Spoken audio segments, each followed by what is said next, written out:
Yo, what's up mga mamin sir? Ako nga pala si Jacob, nagsasabing sa buhay, subok lang ng subok. Kapag napagod ka, pahinga ka lang at laban ka ulit hanggang sa makaraos. Eto na nga pala ang pagpapatuloy ng ating pagbablog dahil medyo matagal tayong nahinto sa pagbablog dahil sa maraming rason. Pero ang importante, nandito na ulit tayo ngayon, nagsisimula at balak nating ipagpatuloy yung ating nasimulan. At eto na nga pala yung pinapaayos naming bahay. Bali, medyo malayo pa pero malayo na rin mga mamin sir. At yun, maraming salamat sa Panginoon sa pagtugon sa aming mga panalangin kahit ilang taon na to mga mamin sir na hindi pa naayos, pero finally ngayon nakikita na namin na unti-unti na po siyang naayos. Kaya't wag tayong magsasawang manalangin dahil laging nakikinig ang Diyos at hindi siya nagpapabaya sa mga buhay natin. Kaya yun, tiwala lang tayo mga mamin sir sa ating Panginoon dahil hindi siya nagbabago mula noon hanggang ngayon. Eto na nga pala yung kalagayan ng aming bahay. Bali, inuna naming pasimento yung bawat kwarto kasi yan lang po yung pasok sa budget namin at iipon na naman ulit para may pampaayos dito.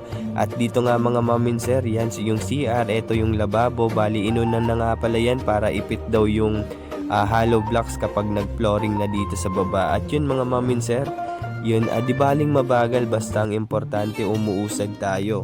Yun lagi ninyong tatandaan mga mamin sir, di baling mabagal, ang importante umuusad tayo. At dito nga pala yung CR mga mamin sir, sobrang laki na kumpara dati.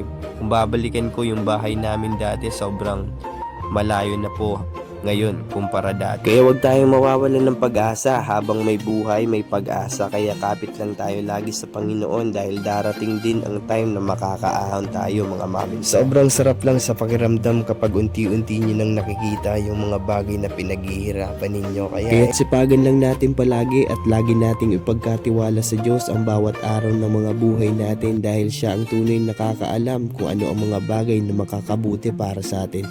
At dito nga mga mamin sir, ilalagay yung hagdan.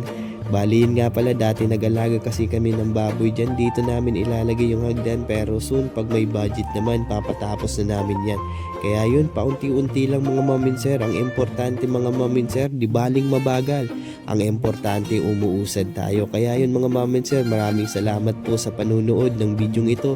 Hopefully na-inspire kita sa pamamagitan ng bidyong ito. At yun mga mamin sir, huwag niyo pong kakalimutan, kung gusto niyo po akong samahan sa journey ng pagbablog ko, don't forget to like and follow. At pa-share na din mga mamin sir. Yun, maraming salamat po. God bless po sa inyong lahat.